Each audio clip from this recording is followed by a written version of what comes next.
Hola, ¿cómo están? Bendiciones. Un saludo fuerte a todos los héroes verdaderos que se estén conectando esta noche a esta transmisión de cada jueves que ya pues tradicionalmente venimos dando. Le damos gracias a Dios por su vida, varones, y bueno, por supuesto también hay mujeres que se conectan en Facebook Live y bueno, no importa porque pues es la palabra de Dios y va a beneficiar a todos. Así que un saludo fuerte, bienvenidos todos. Estamos estudiando la primera carta de Juan. Esta es la 11ª parte, el 11º capítulo ya, perdón, el 11º capítulo de nuestra serie, pero apenas vamos a entrar al capítulo 3 de la carta.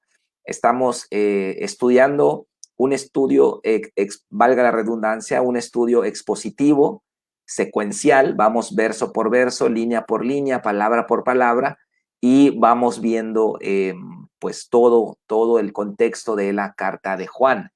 Es una carta muy tremenda. Hemos sacado mucha información, mucha enseñanza.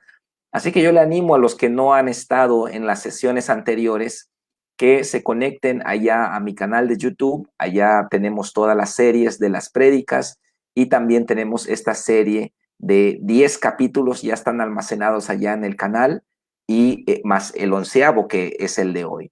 Así que un saludo fuerte. Espero que tengan su Biblia a la mano y su libreta para que tomemos nota y vamos a estudiar este contexto de la carta, que es algo tremendo. Se escribió en el siglo I, pero es tan aplicable para nosotros en el siglo XXI que nos quedamos sorprendidos, nos hemos quedado sorprendidos de la tremenda aplicación práctica que tenemos para hoy. Bueno, es la palabra de Dios, amén, es la palabra de Dios, y la palabra de Dios dice que el cielo y la tierra pasarán, pero mis palabras no pasarán, dice Jesús. Así que completa aplicación para nuestra vida. Así que un saludo fuerte a todos los que están conectados. Les recuerdo que pueden compartir esta plática, esta charla entre varones. Compártala en su muro. No olvide darle un like para que los motores de Facebook nos pongan allá adelante cuando la gente esté deslizando el muro de Facebook, para que salgamos allá y podamos tocar más personas. ¿Ok? Muy bien, entonces si hacen comentarios vamos a tratar de leerlos en la manera de lo posible. Pues ya conocen a los panelistas de cada semana. Estamos acá con Rogelio Scarpulli, con Raúl Cruz, con Renji, y les mando un saludo, varones, gloria a Dios por sus vidas. Y vamos a saludar a la gente. Vamos a empezar con Rogelio, luego pasamos con Raúl y cerramos con Renji. Adelante, Rogelio. Gracias, pastor. Buenas noches a todos. Buenas noches, Renji, Raúl. Gusto saludarlos a todos y aquí de nuevo a estudiar la palabra de Dios y a entender qué mensaje tiene para hoy, qué mensaje tiene hoy el Señor para nosotros. Amén, Gracias. amén. Pues buenas noches a todos. Pastor Rogelio, Renji, bendiciones a todos los que nos están viendo. Compartan esta reunión para que más personas nos vean y estén atentos con su Biblia en mano, papel y lápiz. Bendiciones a todos, bienvenidos. Amén. Buenas, un privilegio una vez más poder estar por acá y esperando que esa espada inspirada por Dios, esa palabra inspirada por Dios, pues sea de edificación para cada uno de ustedes. Así que papel y lápiz. Amén, amén. Bueno, pues vamos a entrar al capítulo 3 de la carta de Juan, primera carta de Juan. Es un capítulo muy fuerte. Hace Juan declaraciones muy tajantes, muy taxativas, que pueden sacarnos un poquito de balance, de onda, de acuerdo a la forma en que hemos sido adoctrinados por este mundo. Hay que recordar, antes de que entremos al texto, quiero recordarles que a lo largo de la carta, ya en los 2 capítulos que vimos, hemos visto que el apóstol Juan hace varias declaraciones, en lo que en inglés se conoce como statements, declaraciones que definen un estado, ¿verdad? Una declaración es algo que no deja un margen interpretativo. No es que Juan dice, bueno, ahí se las dejo y cada quien pues asimílelo según su contexto. No, un statement es una declaración que define un estado espiritual, no da un margen de interpretación, no hay un margen, digamos, de acomodarlo a nosotros, a nuestra cultura. No, esa es una declaración. Y el apóstol Juan hace muchas. Si vamos leyendo capítulo 1, capítulo 2, él hace muchas declaraciones. Son como axiomas, son como que está definiendo un fundamento espiritual que no va a cambiar por nosotros, no va a cambiar por nuestra cultura, no va a cambiar por nuestra tecnología, no va a cambiar porque estemos en el siglo XXI. Simplemente Juan está haciendo estas declaraciones muy fuertes, ¿no? Nada más por poner un ejemplo, él dice en el capítulo 1, verso 6, si decimos que tenemos comunión con él y andamos en tinieblas, mentimos. Así, boom, ahí está. Si decimos que tenemos comunión con él y andamos en tinieblas, mentimos. O sea, él está diciendo, así es, no hay margen, no es que, bueno, mira, tienes que entender que esta persona ha sufrido mucho y mira lo que ha vivido y esa persona es pecadora porque ha sido orillada. No. Él no está dejando ningún margen y él está haciendo estas declaraciones taxativas que no dan margen de interpretación. Nada más por poner otro ejemplo, dice, el que dice yo le conozco y no guarda sus mandamientos, el tal es mentiroso y la verdad no está en él. Verso 4, capítulo 2. Boom. O sea, él está dando estas, digamos, declaraciones que así son, ¿verdad? Así son. Y hablamos la sesión anterior, me parece que hace 2 sesiones, acerca de este conflicto universal que hay desde la fundación del mundo, desde tiempos antes de la fundación del mundo, cuando hubo un conflicto en el cielo, este conflicto universal entre la verdad y la mentira, ¿no? La verdad va muchas veces a incomodarnos. La mentira es agradable, la mentira quita de mí la responsabilidad, la mentira me hace sentir bien, la mentira me hace sentir paz con mi estilo de vida. Como dice Luis Miguel, no, miénteme como con un beso, ¿no? O sea, la mentira es dulce, ¿no? No te voy a decir la verdad porque no te quiero ofender, no te quiero incomodar, no quiero que te vayas triste, mira, no es para tanto, ¿no? Entonces la mentira, el mundo ama la mentira, el mundo aborrece la verdad. La gente aborrece la verdad, por eso el ateísmo se basa en eso. No quiero que exista un Dios. No quiero, no me conviene que haya un Dios, porque si hay un Dios, entonces hay leyes morales que tengo que cumplir. Si hay un Dios, hay cielo y hay infierno. Entonces, no quiero que haya un Dios, entonces borro a Dios, ¿no? Y entro a un estado de autoengaño donde yo mismo estoy abrazando la mentira y yo quiero que la mentira sea la verdad, ¿no? El travesti, aquel hombre que se ha cambiado su apariencia a un aspecto femenino, él quiere que esa sea la verdad. Va a luchar, va a cambiar las leyes, va a cambiar la cultura, las frases lindas, va a decir, porque él quiere que esa sea la verdad, pero no es la verdad. Ese es el problema, que la verdad no la podemos cambiar. No existe tu verdad, no existe mi verdad, existe la verdad. Entonces, lo que hace el apóstol Juan acá es que da verdades que son a veces incómodas para nosotros, y aquí es donde viene el verdadero Hijo de Dios. El verdadero Hijo de Dios ama la verdad, aunque sea incómoda, ama la verdad, aunque no le favorezca. Amemos la verdad. Digo, cuando mi esposa me dice una verdad, no me gusta, me duele, me ofendo, me enojo, la dejo de hablar un rato, pero luego cuando voy allá a ese punto en mi corazón de honestidad y de sinceridad conmigo mismo, yo digo, oh, tiene razón. Me duele, pero tiene razón. Estoy actuando como un necio, estoy dejándome llevar por lo que dijo fulano, y y tiene razón. Entonces, esta es la cosa con la verdad, que la verdad no es linda muchas veces. La verdad no es algo agradable a veces, pero es lo que nos conduce a la vida. Y tenemos que amar la verdad. Jesucristo es la verdad. La suma de tu palabra es verdad, dice Salmo 119, 160. El espíritu de verdad, el espíritu es la verdad, dice el apóstol Juan. El apóstol Juan dice en el capítulo 5, versículo 6, el espíritu es la verdad. ¿Ok? Entonces, tenemos que abrazar la verdad. Entonces, acá es donde vemos estas dos esferas, estos dos mundos, ¿no?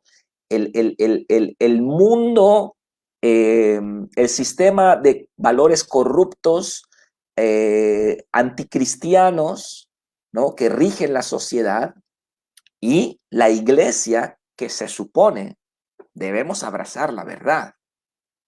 En la iglesia 2 más 2 siempre debe dar 4.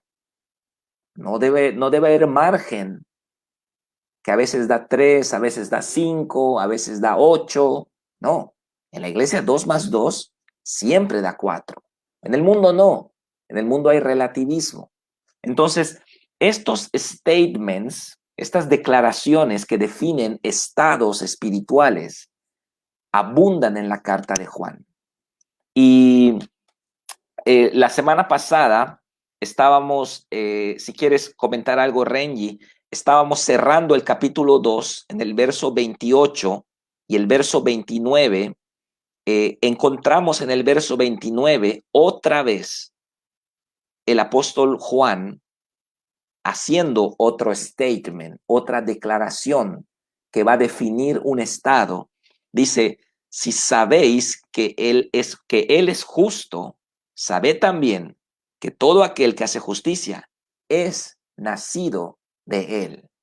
O sea, lo está diciendo, así es. El Espíritu Santo está inspirando a Juan para decir, esto así es.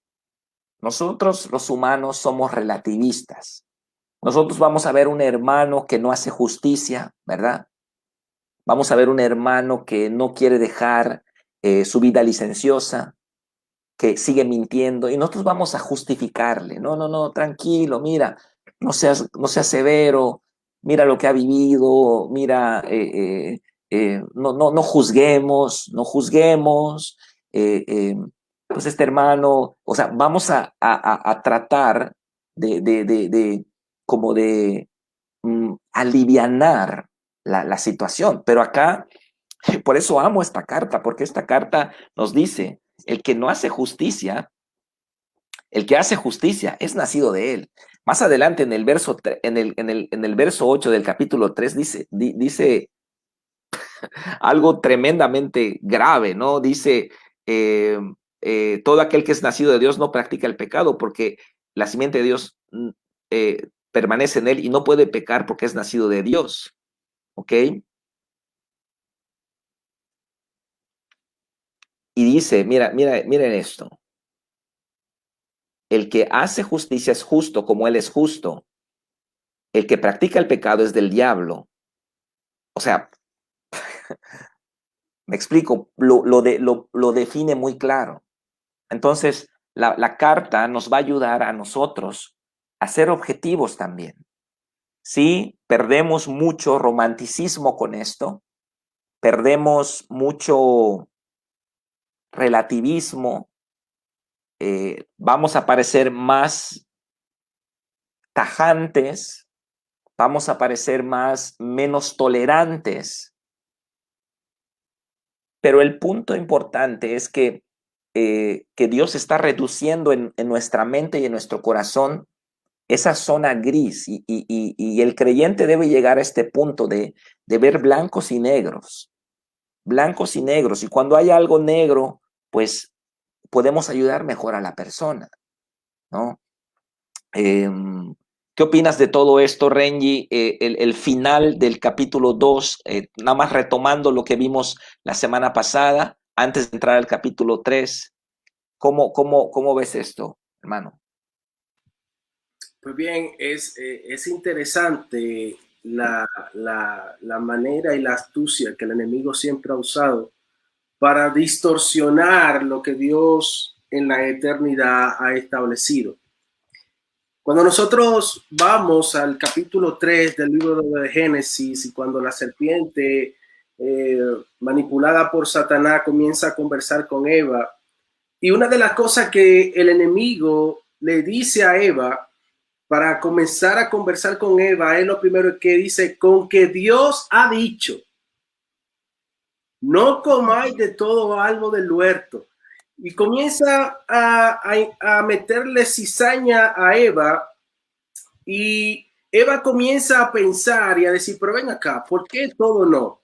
¿Por qué debe existir restricciones en el plan perfecto de Dios? Entonces, ahí es que comienza Satanás a trabajar muchas veces con el plan perfecto de Dios, porque muchas veces hemos creído que dentro del plan perfecto de Dios no debe haber existir restricciones para ver a Dios, no de la manera en como nosotros lo vemos, sino verlo como su palabra nos dice que tenemos que verlo, como un Dios perfecto, cosa que nosotros no somos perfectos, como un Dios enteramente organizado, cosa que tú y yo no somos organizados. Entonces, tenemos que saber que nuestra vida y lo que Juan está estableciendo es que nuestro principio, nuestro fundamento no está basado en una percepción propia de lo que Ren ya quiere estructurar de lo que es Dios, sino que yo debo meterme en el contexto de lo donde Dios quiere que yo conozca, como Él quiere que yo lo conozca, no como yo creo que debo conocer a Dios.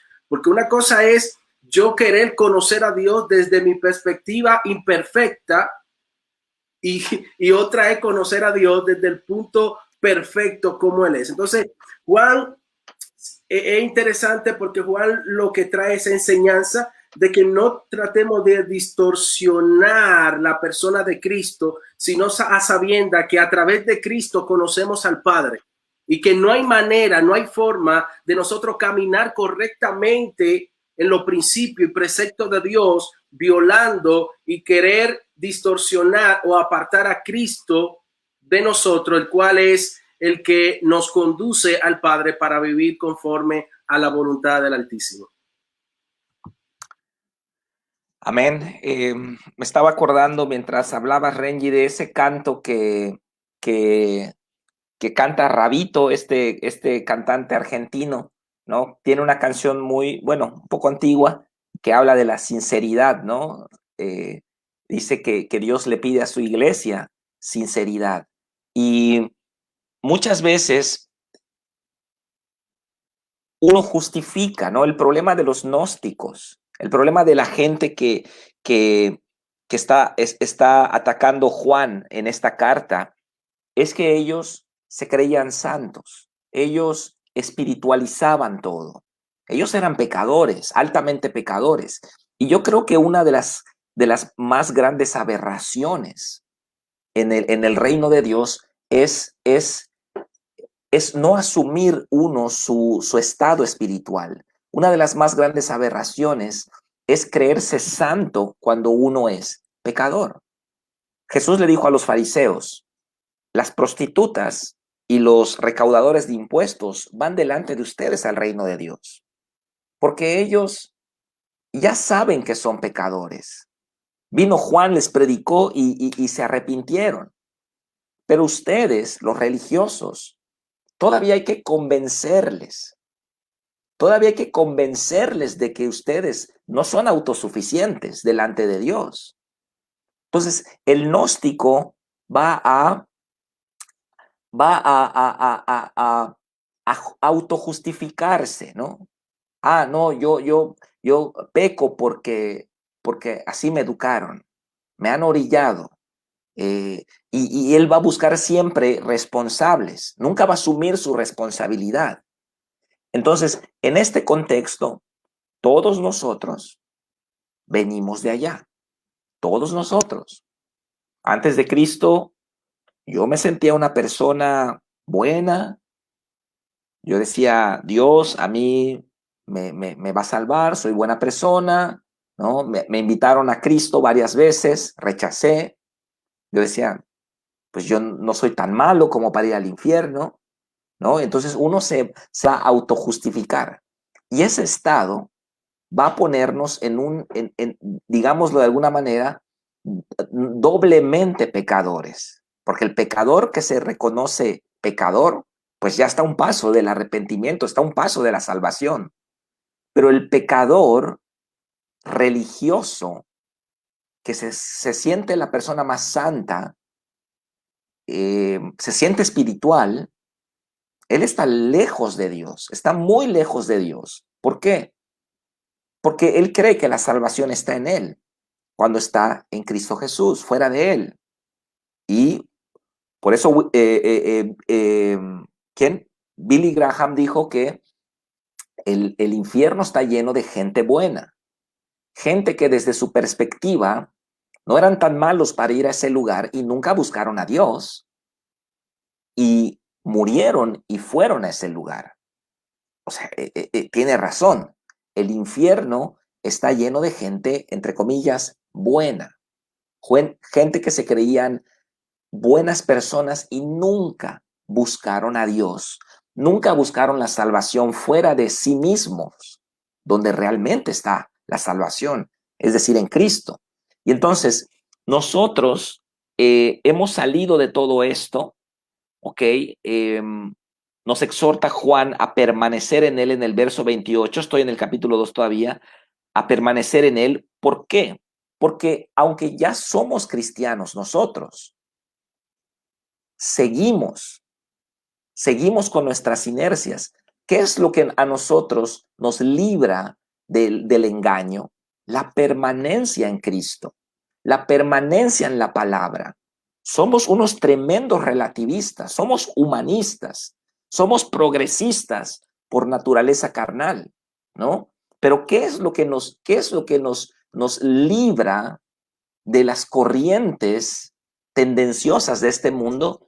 La permanencia en Cristo, la permanencia en la iglesia, la permanencia en la palabra, la permanencia en la verdad.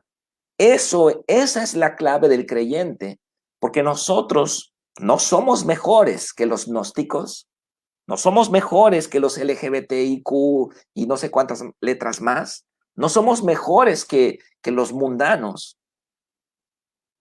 ¿Cuál es la diferencia? Cristo.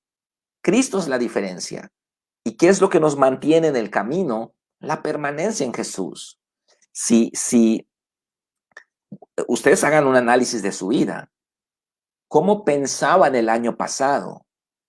Yo soy muy perfeccionista, mi esposa siempre me dice, estás siempre reescribiendo tus libros, nunca terminas, siempre estás reescribiendo. Y ahora que estoy reescribiendo el libro de la Gran Comisión Organizada, yo me sorprendo de cosas que yo escribí hace 2 años, ¿no? Y que ahora las tengo más claras y digo, ¿por qué puse esta frase acá? ¿No? Y la corrijo. ¿Por qué? Porque la permanencia en la palabra es lo que va a hacer que nosotros avancemos. No, si yo no permanezco en la palabra, poco a poco, sin darme cuenta, voy a empezar a fluir en las corrientes de este mundo. Entonces, me gustaría darte la palabra, Rogelio y Raúl también. En el capítulo 3, yo veo aquí una pausa pastoral, como que hay una pausa y el apóstol Juan como que ya definió en el capítulo 1 y en el capítulo 2, sin margen de error, ya encerró la doctrina gnóstica. O sea, ya digamos, nulificó los pensamientos de los cristianos y ahora va a una pausa pastoral, va a hablarle al corazón de los verdaderos hijos de Dios, porque este es el desafío de Juan, que Juan está escribiendo para ambos. Escribe para el gnóstico y tiene que ser severo, pero al mismo tiempo tiene que cuidar que el verdadero hijo no asuma esos calificativos. Y cuando le escribe al hijo, tiene que cuidar que el gnóstico no se agarre de allá para seguir siendo gnóstico. Entonces, este es el desafío. Entonces, toda la carta está switcheando, ¿no? Como que yendo al gnóstico, atacando su doctrina lisonjera, ¿no? Y una doctrina falaz totalmente, y yendo al hijo verdadero, ¿ok? Y acá le dice en el verso 1, mirad cuál amor nos ha dado el Padre para que seamos llamados hijos de Dios. Por esto el mundo no nos conoce, porque no le conoció a Él. Cuando dice esto el apóstol Juan, partiendo del tipo de personas que nosotros somos en lo natural, de que nosotros no somos mejores que los gnósticos, en lo natural, separados de Cristo, no somos mejores que un gnóstico. Somos humanistas también como ellos. Somos progresistas igual que ellos. ¿Ok? Y entonces dice el apóstol Juan, mira con qué amor nos ha amado el Padre, nos ha dado el Padre para que seamos llamados hijos de Dios, a pesar de nuestra naturaleza caída, y que en su infinito amor, el Espíritu Santo nos trajo con lazos de amor a Cristo y fuimos llamados, a pesar de nuestra naturaleza caída, fuimos llamados hijos de Dios. Y la palabra hijo, Rogelio, aquí en el verso 1, es la palabra griega teknon, que en los comentarios bíblicos nos habla de un niño tipo Caleb, mi hijo Caleb, como un niño pequeño. Lo que en inglés, bueno, en español solo hay una palabra hijo, pero en inglés está child y está kid o está son, ¿verdad? Entonces, teknon es como child, es como un niño, un hijo, digamos, con ternura, ¿no? Que denota un hijo chico, ¿no? Somos llamados hijos de Dios. Por esto el mundo no nos conoce, porque no le conoció a Él.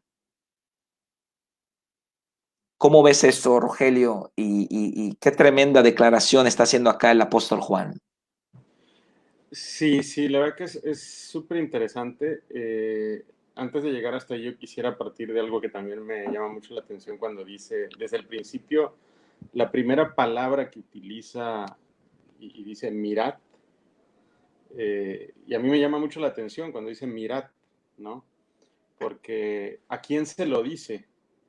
¿No? O sea, cuando leemos, y como tú decías, pastor, hace un momento, el cuidar quién va a recibir y entender esta palabra, y dice, o sea, no se avergüenza, ¿no? Dios en que veamos esto, o sea, dice, miren, ¿quiénes ustedes? ¿Quiénes somos los que tenemos que mirar esto? Pues los enfermos, ¿no?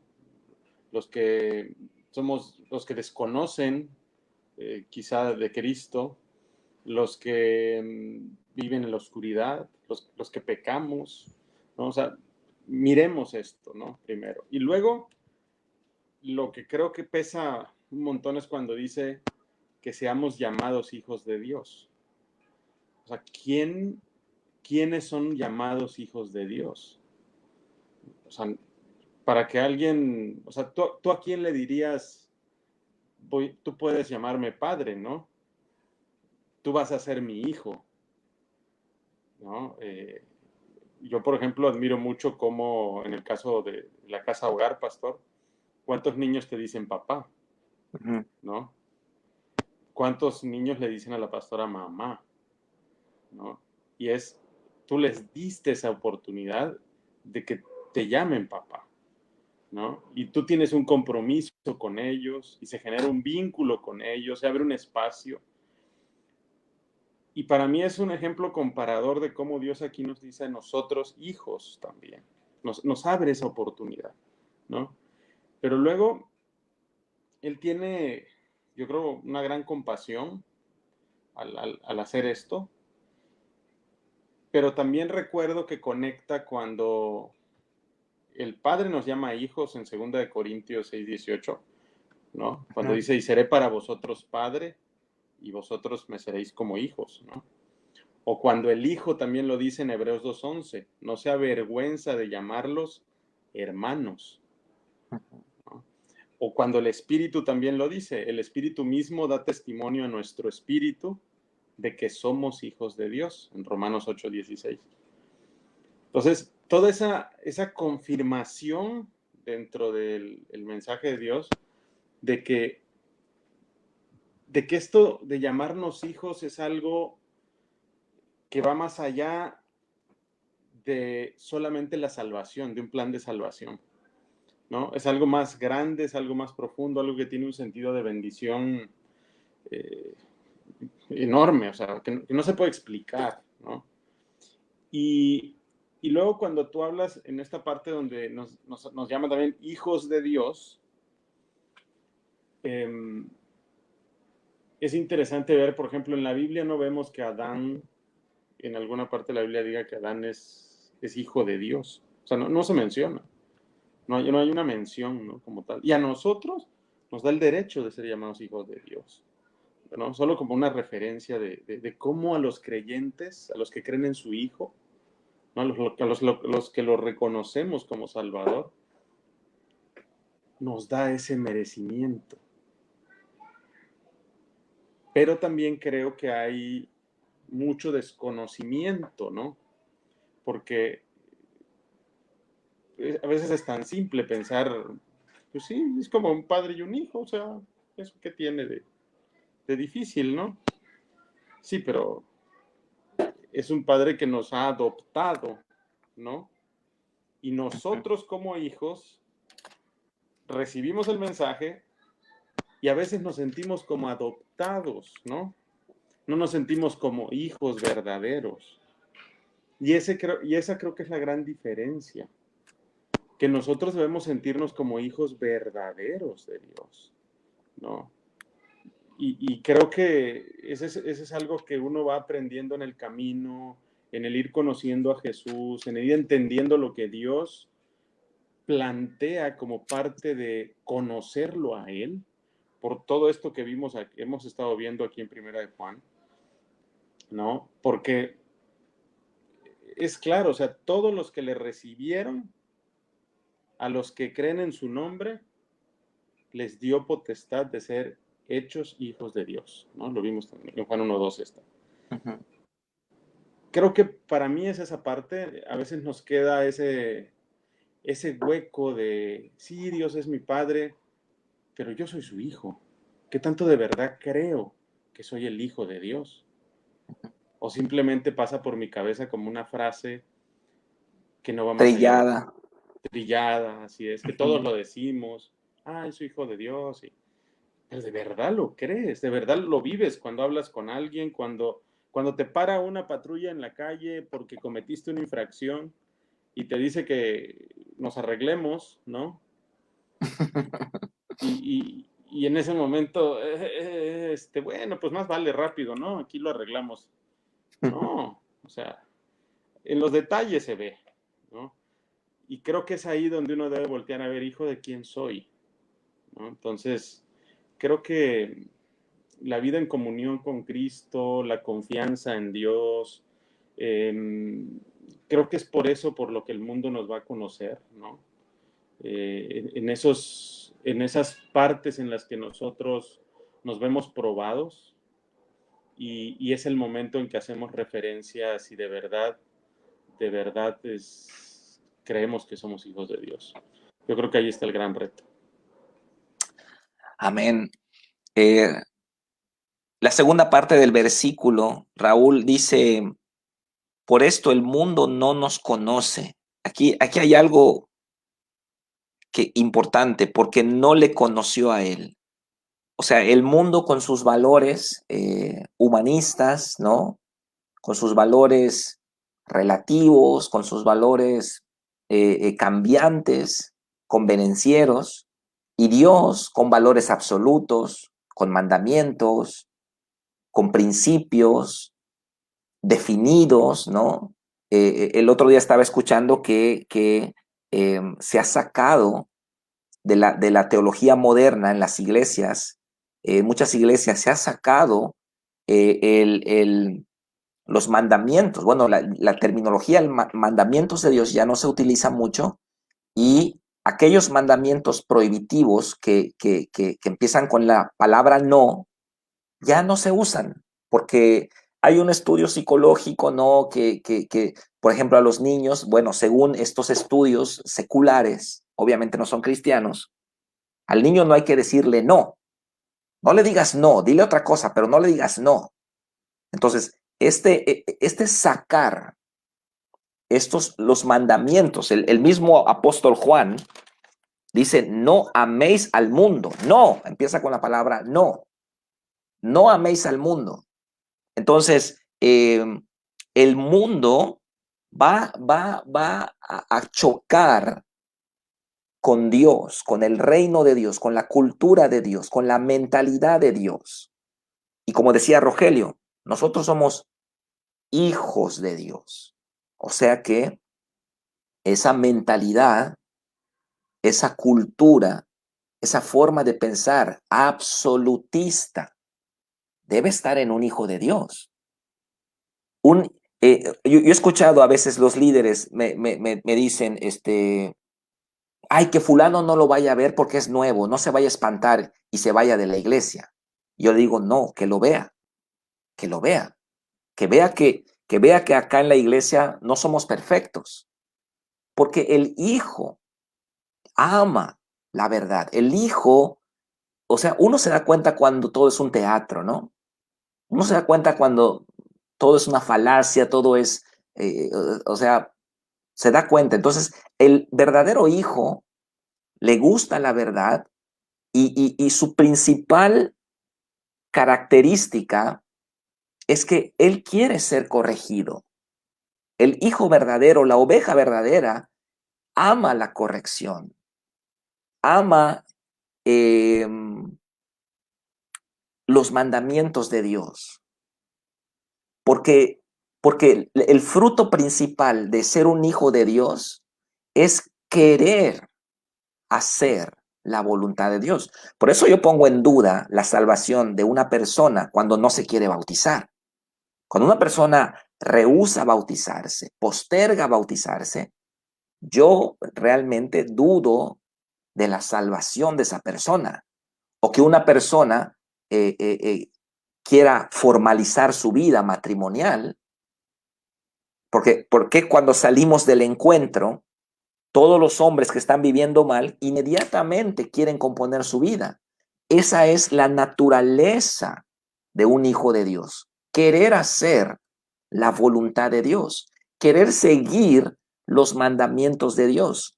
No me importa por qué se me está pidiendo esto, pero yo lo voy a hacer porque mi naturaleza nueva me está induciendo a obrar conforme a la voluntad de Dios. Ahora, cuando vemos una persona que si no la pasas a buscar, no va a la iglesia, si en el ayuno le importan 3 cacahuates, no hace nada, ¿no? Bueno, estamos viendo una persona que posiblemente ni siquiera es hijo de Dios. Le gusta la música, le gusta la onda cristiana, pero no hay una característica. Entonces, el mundo completamente relativo, completamente disperso, completamente gris. El Hijo de Dios, apegado a valores, apegado a mandamientos, apegado a principios, hay un conflicto con el mundo. Entonces, ¿cómo ves esta segunda parte, Raúl? Dice, por esto el mundo no nos conoce.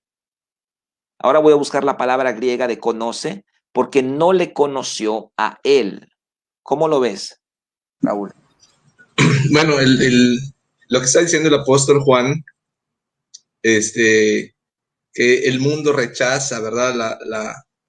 La verdad de Dios, porque vive en una mentira. O sea, el apóstol Juan en la carta, en los primeros capítulos, rompe todos esos esquemas que satisfacen la carne humana.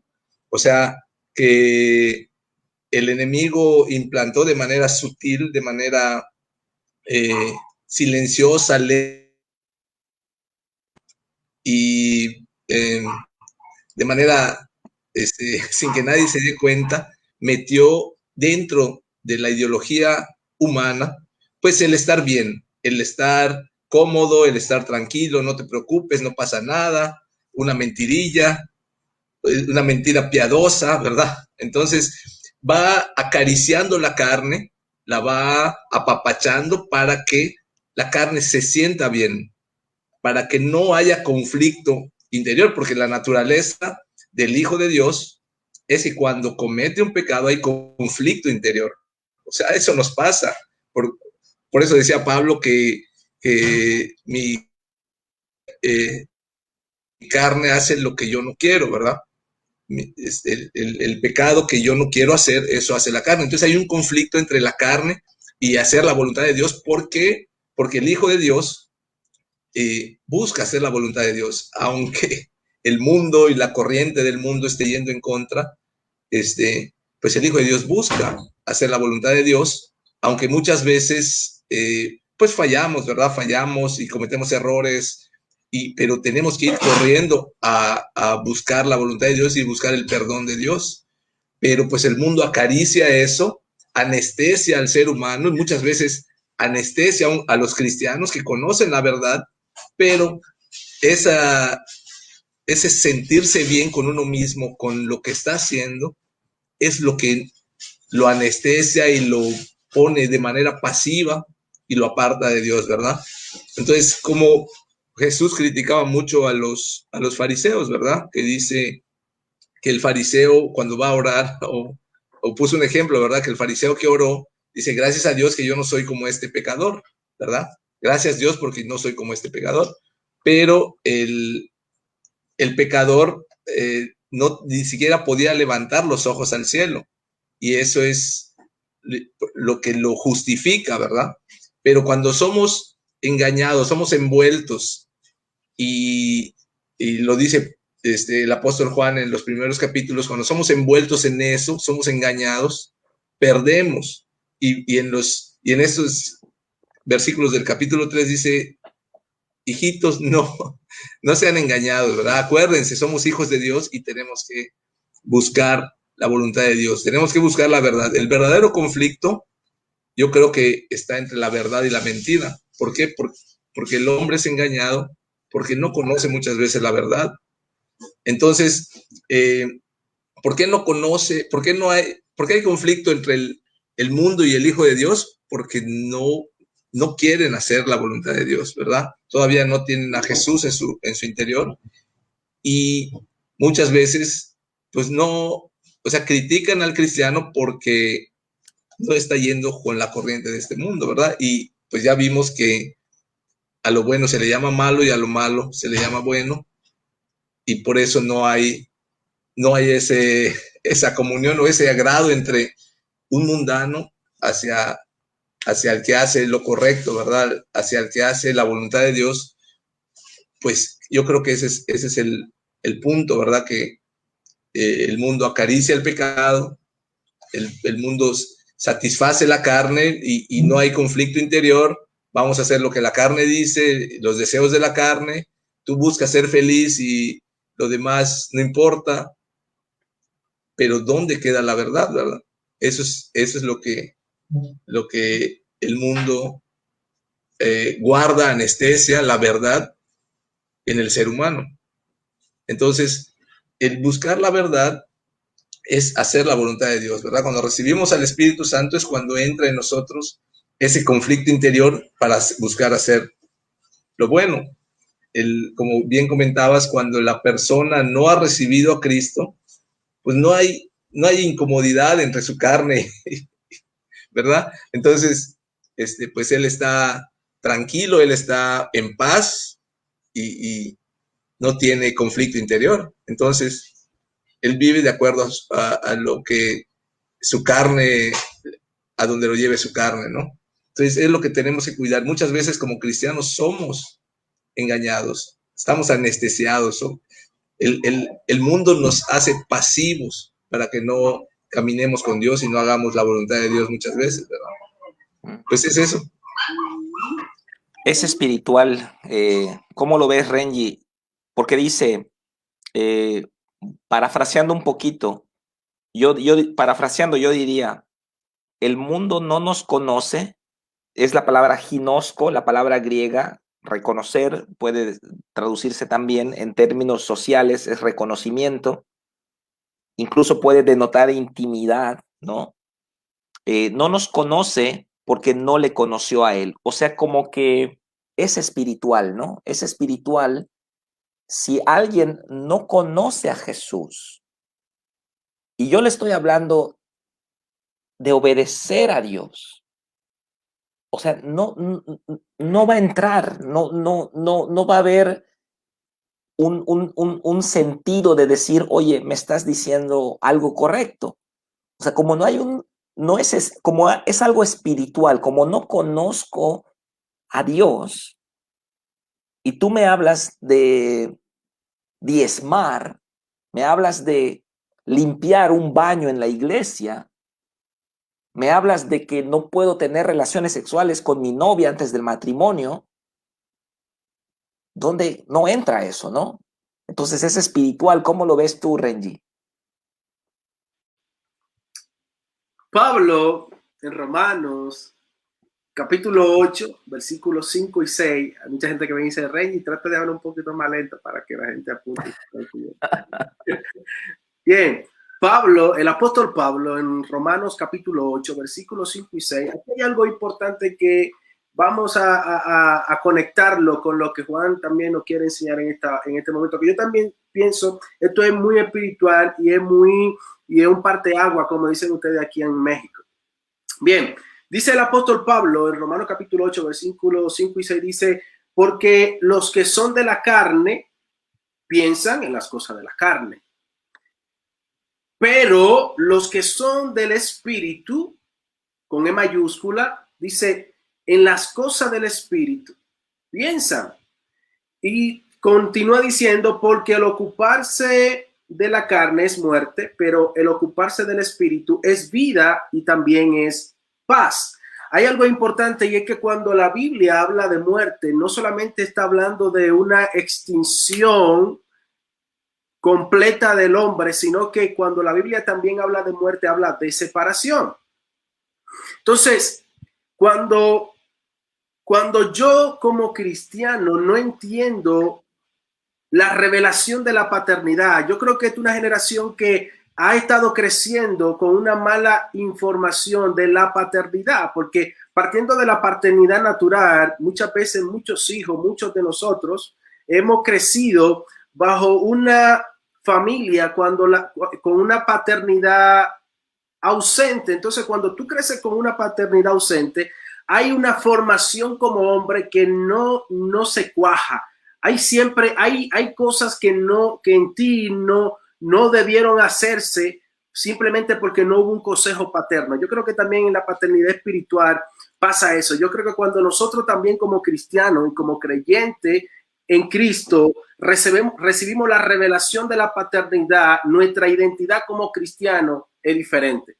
Y yo creo que aquí Juan también está diciendo algo que también voy mucho con Rogelio que estaba platicando, y es que él dice, mira, con cuál amor nos ha amado el Padre para que seamos llamados hijos de Dios. Yo creo que una de las cosas, cualquiera de nosotros, cualquier ser humano, cuando le dicen, ¿de quién tú eres hijo? Ah, no, tú eres hijo del presidente de Estados Unidos, de John Biden. Me imagino que ese muchacho, el hijo de John Biden, se siente orgulloso porque su papá es presidente de Norteamérica. Y yo creo que la manera de actuar y de pensar es, yo creo que el hijo de John Biden lo menos que piensa es que en su casa nunca va a haber comida. Él siempre piensa que siempre va a haber comida. Para un hijo de John Biden piensa que siempre va a haber seguridad porque su papá tiene el control de todas las cosas. Cuando llevamos también nosotros esto al ámbito espiritual, podemos nosotros como cristianos también ver cómo la paternidad de Dios puede influenciar en mi conducta cuando yo aprendo a caminar, no en base a lo que la gente pueda opinar o a lo que la gente o a la corriente cree que yo puedo actuar, sino conforme a la paternidad de Dios y conforme a los preceptos de Dios y conforme a la palabra de Dios. Yo creo que aquí hay muchos que nos están escuchando y otros que nos van a escuchar, y es que tú tienes que entender que tú eres un hijo de Dios y debes caminar a la altura de un hijo de Dios. Yo creo que el apóstol Pedro, que habla que nosotros tenemos que caminar en el evangelio como es digno del evangelio. Entonces yo creo que cuando nosotros caminamos en base a esa altura, yo creo que hay muchas personas que antes de conocer a Cristo tenían baja autoestima y esperaban que otros le dijeran lo que ellos tenían que hacer, se ponían la ropa de lo que la otra gente tenía que decirle que se pusiera, tenía que hablar como otro hablaba, y después que conocieron a Cristo y conocieron la identidad en Cristo y conocieron el reino en Cristo y conocieron la paternidad revelada de Cristo y del Padre, todo cambió. Todo cambió. ¿Por qué? Porque cuando nosotros conocemos, y yo creo que eso también es lo que Juan le estaba enseñando a esos hermanos en el primer siglo, y también nos enseña a nosotros, y es que cuando nosotros conocemos y entendemos y lo hacemos nuestro de que somos hijos de Dios, y Juan en el capítulo 1, en los versículos 11 y 12, por ahí él habla de que a los suyos vino y a los suyos lo recibieron, a los que lo recibieron les dio la potestad de ser hijos de Dios, y él enfatiza y dice, pero ustedes son hijos de Dios, pero esto no es por voluntad de hombre, esto no es por voluntad de hombre, ni por sangre, sino porque el mismo Dios lo ha decretado y ha dado potestad de que sí somos hijos de Dios cuando creemos en Cristo. Yo creo que necesitamos para, yo creo, Pastor Raúl, Pastor Carlos, yo creo que también acá, Rogelio, ¿no? Me va el nombre. Yo creo que para nosotros poder enfrentar ciertas corrientes que van distorsionadas con los principios de Dios, yo creo que lo primero es que Dios en esta noche nos está diciendo, tienes que conocer tu identidad. O sea, yo no puedo hablar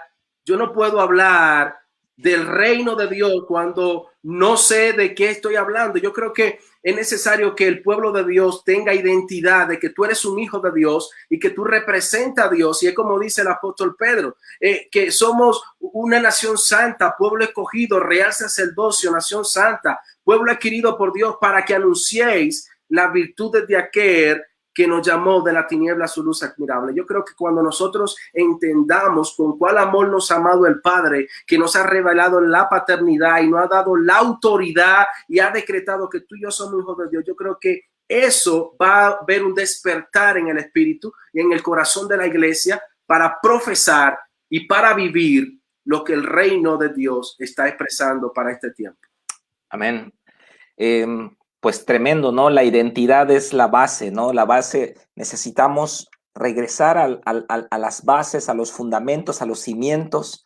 Tantas ideologías, ¿no? Que pueden desviarnos de nuestra identidad, pero encontrar en Cristo, todo encontrar en Cristo. Ahí está todo, estamos completos en Él y en el Padre podemos encontrar nuestra identidad. Y como decías, Renji, es la base para que un hijo de Dios camine en lo que realmente es, ¿no? En su estándar, en su naturaleza nueva, pues es la identidad. Ok, quedan 7 minutos. Quiero que hagamos algo. Voy a leer el verso 3 y para que yo pueda explicar el verso 2. El verso 3 dice, todo aquel que tiene esta esperanza en él se purifica a sí mismo, así como él es puro. Y ahora voy a explicar el verso 2. Aquí en el verso 3, el apóstol Juan nos está hablando de que una esperanza me puede purificar. O sea, el tener una esperanza va a hacer que yo me esfuerce, va a hacer que yo me dedique, va a hacer que yo tome en serio las cosas de Dios. O sea, cuando no hay esperanza, bueno, como decían los griegos, comamos y bebamos que mañana moriremos. ¿Qué importa lo que hagamos? No hay trascendencia. ¿Ok? Pero cuando hay esperanza, Cuando hay esperanza, dice acá, el que tiene esta esperanza se purifica a sí mismo, así como él es puro. Entonces, vamos a partir de este hecho, de que el simple hecho de tener la esperanza ya nos califica como puros. Yo creo que ustedes, los que nos están siguiendo ahora mismo en vivo y los que nos van a ver en diferido, pues hemos llegado hasta ahorita, el minuto 55. ¿Por qué? Porque amamos a Dios y tenemos una esperanza. Nos interesan estos temas. Yo creo que cualquier persona, pues, del mundo no le va a interesar un estudio de la primera carta de Juan. Pero esto nos va a purificar, esta esperanza. Ahora, ¿cuál es esta esperanza? Está tremendo. El verso 2 nos dice, amados, ahora somos hijos de Dios. Ahora, es decir, en este momento, en este tiempo, en esta vida, somos hijos de Dios y aún no se ha manifestado lo que hemos de ser. O sea, como que nos está dejando el apóstol Juan acá una semilla, como está diciendo, investiga esto porque rebasa tu capacidad de comprensión, rebasa tu lógica humana, ¿ok? Pero sabemos que cuando Él se manifieste, seremos semejantes a Él porque le veremos tal como es. Ok, desglosando un poquito el versículo. Hijos de Dios, acuérdense que la palabra tecnón es la palabra hijos, que se refiere a un hijo chico, a un pequeño, a un hijo de 5 años, ¿no? Un hijo está chiquillo todavía, ¿ok?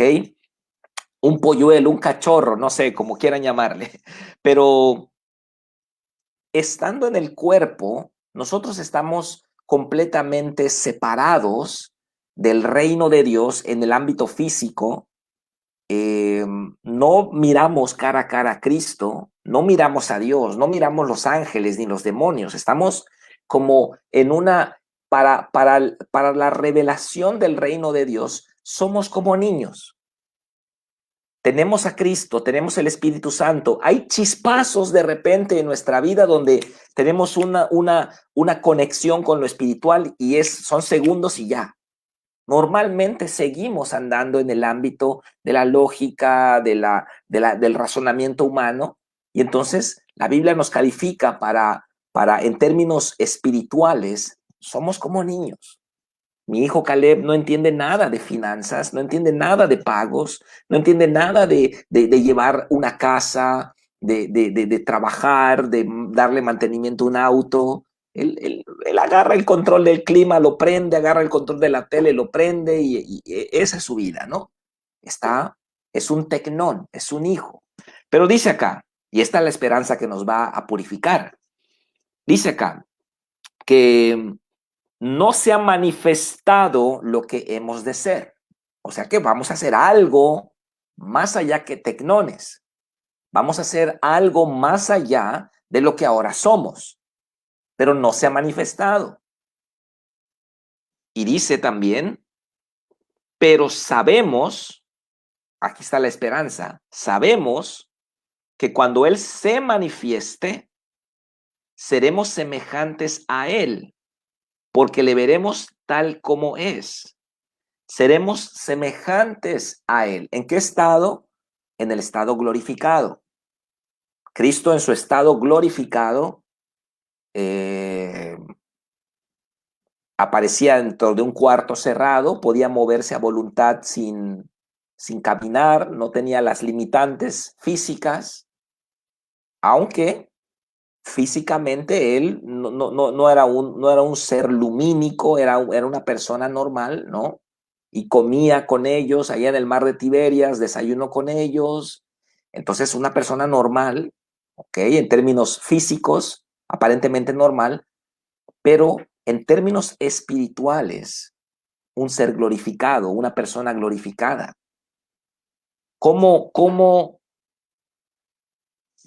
Rogelio, cómo aborrecer este cuerpo que nos invita a pecar. Esta carne, ¿cuándo desprendernos de esta carne que continuamente está batallando? O sea, yo estoy seguro que ustedes aman a Dios. Yo estoy seguro que ustedes quieren hacer la voluntad de Dios. Y estoy seguro que ustedes batallan con su carnota, con su cuerpo maldito de este cuerpo mortal, ¿no? El apóstol Pablo dijo, ¿quién me librará de este cuerpo de muerte? ¿No? Entonces nosotros, tecnones, hijos de Dios, vivimos todavía estas penurias,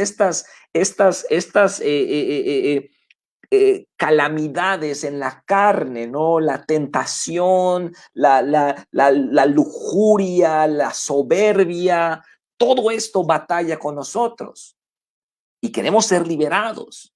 Yo sé que ustedes han derramado lágrimas delante de Dios por cuestiones personales de su carne. Yo he derramado lágrimas delante de Dios. Anhelamos ser desprendidos de esta miserable naturaleza que solo sabe pecar y complacerse a sí misma y entrar a una nueva etapa, a un nuevo cuerpo glorificado, semejantes a Él, amando a Dios sin ningún límite, sin ninguna restricción, sin ningún escollo espiritual, sin ningún convenio con el mundo ni con Satanás. ¡Wow! Esta esperanza a mí me purifica, me anima a seguir adelante, porque yo quiero eso. Todos queremos eso. Y lamentablemente mientras estemos en este cuerpo, vamos a seguir batallando. ¿Ok? El estado de perfección total no lo tendremos mientras estemos en el cuerpo, pero es una esperanza, Rogelio. ¿Cómo lo ves? Ya llegamos a la hora. Das tu comentario, Rogelio, luego cerramos contigo, Raúl, y cerramos contigo, Renji. No se apuren, tranquilos, den sus comentarios. Sí, gracias, pastor. Yo creo que sí, tienes toda la razón. O sea, vivimos en un ambiente pues, del mundo, ¿no? No vivimos en una burbuja en la que no tenemos afectación de ningún tipo. Y así como Pablo, pues estamos luchando constantemente con la carne. Pero creo que hay dos caminos, ¿no? O sea, está el camino en el que, o sea, estamos los que conocemos a Jesús, conocemos a Dios, conocemos su palabra, y hemos vivido la bendición de Dios, ¿no? Hemos vivido que cuando somos obedientes vemos resultados. Hemos vivido el resultado, por ejemplo, de la obediencia convertida en sabiduría, por ejemplo, ¿no? Cada uno tiene experiencias particulares, creo, ¿no? De siguiendo a Dios y obedeciendo. Pero creo que también eso nos habilita, ¿no? Para poder compartir en el mundo y poder vivirlo, disfrutarlo, saber que hay un riesgo, o sea, que vivimos cerca de muchos riesgos, de muchas situaciones difíciles, pero que solo en Cristo podemos seguir adelante, ¿no? Y cuando tú hablas de la esperanza, yo pienso en la misma esperanza. La esperanza no es como tal el cielo, ¿no? La esperanza es conocer a Jesús, estar con Él, ¿no? Porque Él ha sido mi modelo. Por Él, ¿no? O sea, por Él, de Él he aprendido, de Él estoy aprendiendo a vivir, ¿no? De Él estoy aprendiendo a ser fuerte, de Él estoy aprendiendo a poder hablar con otros hermanos que no conocen de Dios, ¿no? O sea, de Él he aprendido todo esto. Y entonces por eso la esperanza está en Él, ¿no? De que más que el cielo, ¿no? O de la gloria en el cielo, es que voy a verlo a Él. Y voy a ver al Maestro, ¿no? Y por eso todos los días, pues luchamos por ser como el Maestro y poder estar en este mundo, ser felices, disfrutarlo, poder compartir con todos, con la gente que no lo conoce, con el que lo conoce, y poder seguir adelante mostrando a Cristo, ¿no? Eso sería mi comentario. gracias. Amén, amén. Adelante, Raúl, tu comentario final. Pensé que solo a mí me pasaba.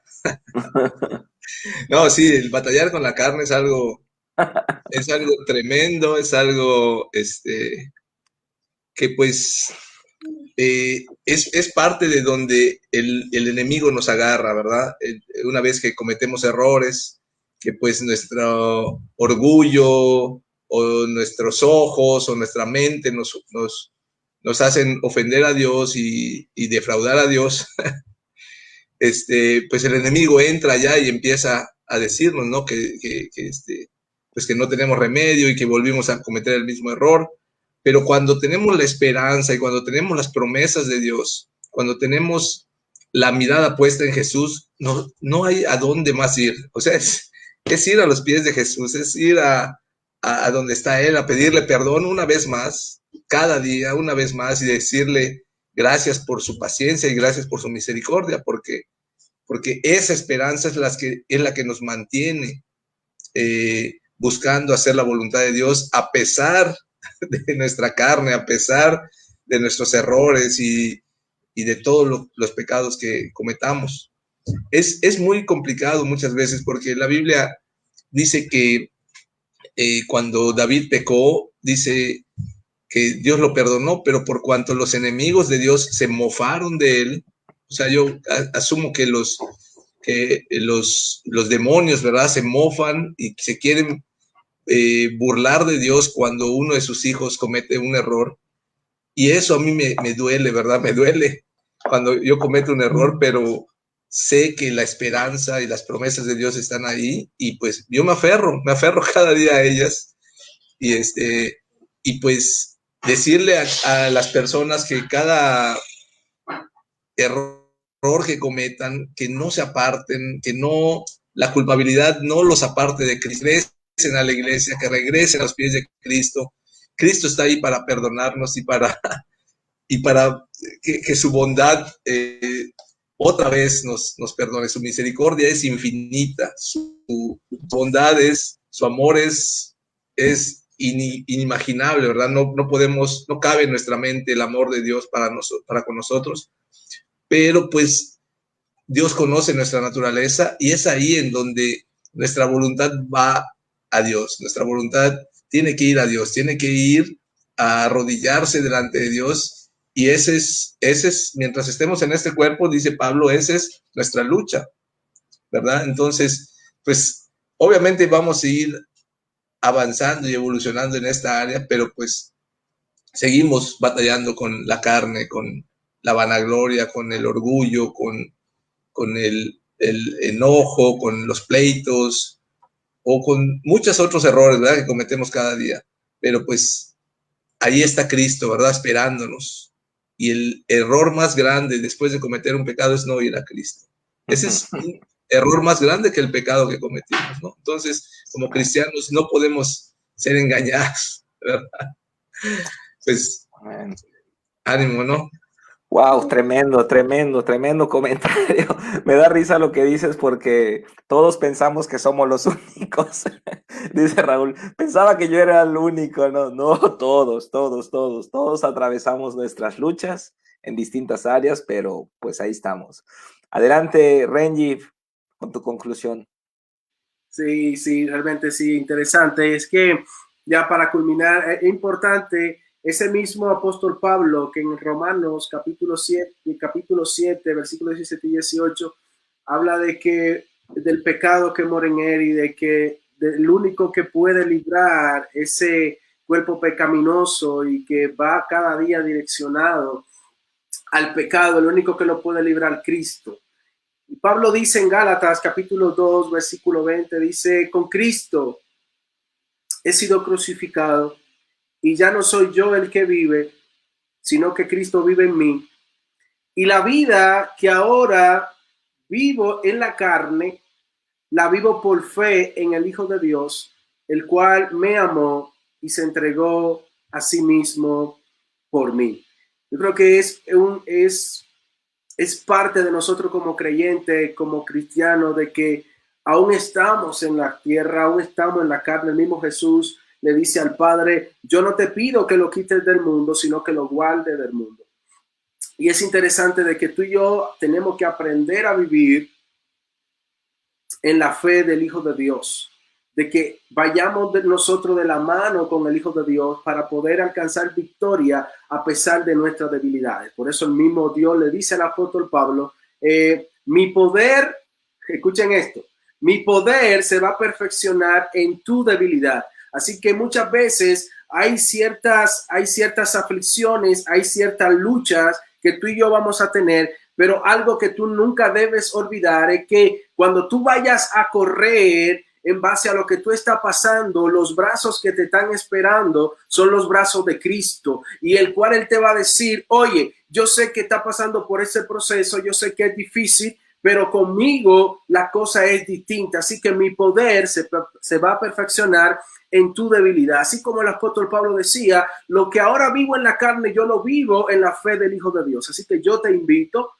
te insto, te inspiro a que vivamos, aún en esta carne, pero vivamos para la gloria de Dios y vivamos en la fe del Hijo de Dios, el cual nos amó y se entregó a sí mismo por mí. Porque aquellos que guardan una esperanza, venimos a Juan, dice Juan, aquellos que guardan esa esperanza se purifican a sí mismos. Así que anhelemos cada día parecernos más como Cristo, porque ese anhelo y ese propósito y ese caminar nos hacen ver más como Él.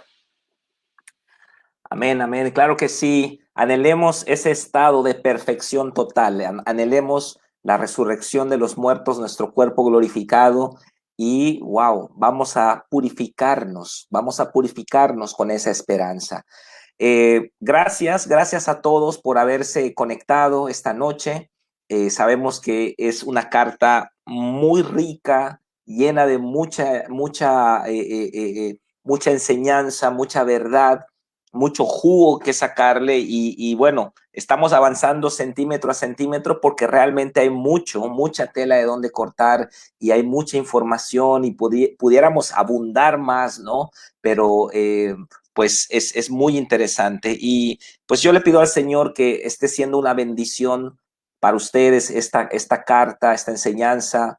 Llevamos 11 semanas, gloria a Dios, y no sabemos cuánto nos va a llevar, pero vamos poco a poco. Así que muchas gracias a todos los que se conectaron. Gracias, Rogelio, Raúl, Renji. Un abrazo fuerte a todos. Dios les bendiga y nos vemos el próximo jueves a las 8 de la noche aquí en Héroes Verdaderos. Un abrazo y bendiciones. Bye, bye.